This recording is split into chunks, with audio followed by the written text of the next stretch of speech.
Of the many fun and inclusive anime airing during the fall 2018 season, Bloom Into You stands high above the rest, not just for its heartwarming depictions of lesbian love and the process of coming to terms with one's sexual orientation and identity, which are wonderful in their own right and likely to be discussed elsewhere, but also for the perspective of its main character.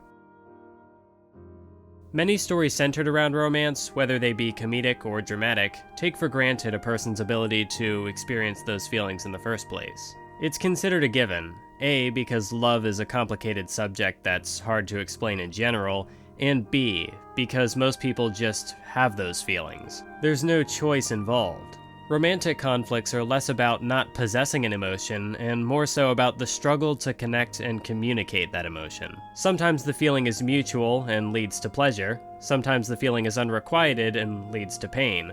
But even that angle typically foregrounds the presence of love over the absence of it. The story will be framed through the lens of that pleasure or pain, not through the apathy.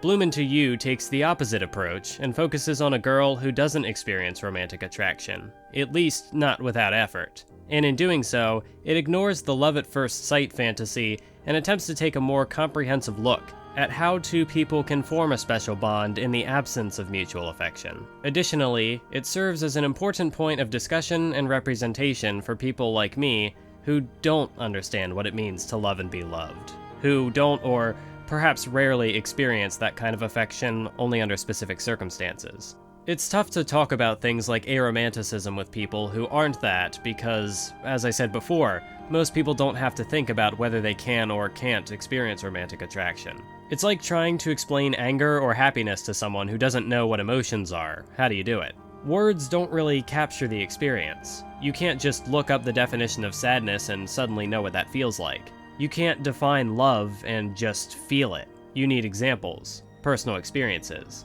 This applies to sexuality as well, but that's a subject for another time.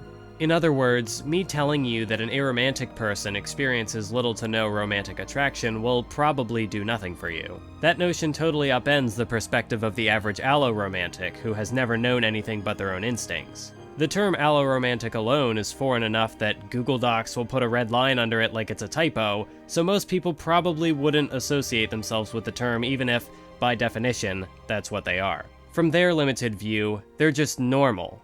But if you ask the aromantic person, they'll give the opposite answer.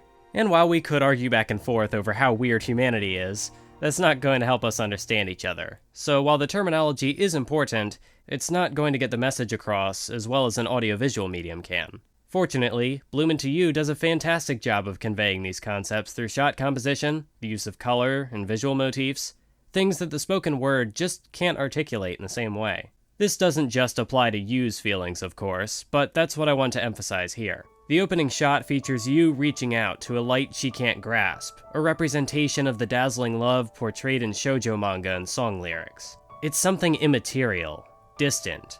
She doesn't possess it within her. She can only watch and long for it. At most, she can go through the motions to provide beauty and warmth for someone else who does possess that radiance, but that's not exactly her comfort zone. After all, directly engaging with what she can't feel only reminds her that she is numb to it. So while these actions may not be off-putting in one instance, a different scenario may leave her feeling dark, cold, colorless. At times, she's fine with being the way she is, content with not experiencing any romantic baggage. But at others, she's frustrated, confused, lonely.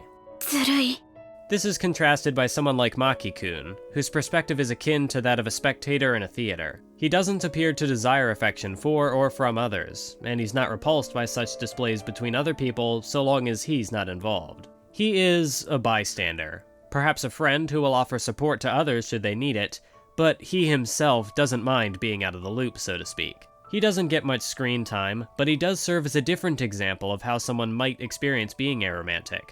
Perhaps the theoretical notion of a complete lack of attraction. Not everyone who identifies as such is so indifferent, however. In Yu's case, she's able to tolerate Nanami-senpai's advances, sometimes even teasing her about it.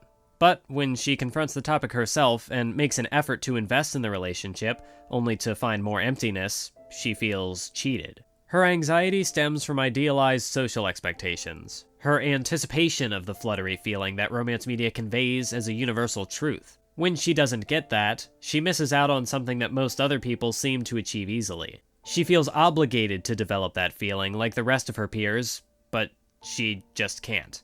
It's not a matter of meeting the wrong people.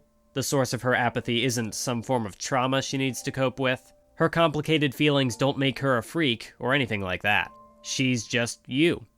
That's part of who she is. Whether or not she was intended to be an aromantic girl doesn't matter, though I'm obviously biased since I read her as such. Her arc portrays that perspective in many ways. That alone makes it a strong jumping-off point for discussion on the subject. In covering this idea, Bloom Into You hits uncomfortably close to home for me, even though I've never been in a relationship.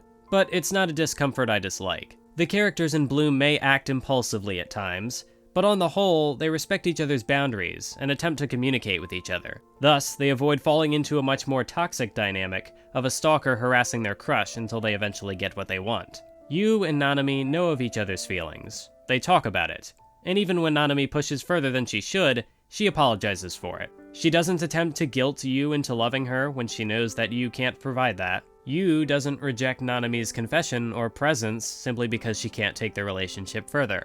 They might not share a mutual affection for each other, but that doesn't stop them from forming a healthy connection. And when things do eventually progress further, their bond is all the stronger for having gotten to that point. Personally, my discomfort comes from an ability to empathize with both characters in confusingly conflicting ways. Nanami for those rare moments where I had felt something that wasn't returned, and Yu for the majority of my life where that affection was, and currently is, non-existent. In seeing both perspectives played directly against each other like this, I was able to learn a bit more about myself, what my own boundaries would be, and how I would want to treat another person with those boundaries in mind should those feelings bloom again. And hey, things eventually worked out for you, maybe they'll work out for me too. I'm sure there's more to be said here, but in my experience, most people don't seem to know that aromanticism is even a thing, let alone what it feels like, and my audience is primarily shonen nerds, I assume, so if that's the case for you, consider this a brief introduction to the subject. I am by no means an expert, and the perspective I portrayed here may not be representative of all aromantic people, so if this piqued your interest, please do not let this video or even this anime define your view of aromanticism. In other news, I utterly failed to participate in the 12 days of anime like I had planned this year, but I've got one more video planned for 2018, and that's a promise. Unless this video ends up getting delayed somehow, in which case, it'll be out very, very early January, like within the first week. I'm gonna get back on track. I'm working on it. A special thank you goes out to King Kevin 30, Stone Cold 0007, Rawgall, Sweevy, Jackerknife, and all of my other wonderful and patient patrons for putting up with my perpetual problems. I haven't given up on this YouTube thing yet, as much as my anxiety tries to tie me down, and the support of people like you is proof that I might not be as worthless as I sometimes think I am. I'll see you next time. Next time being between now and the end of the year, ideally.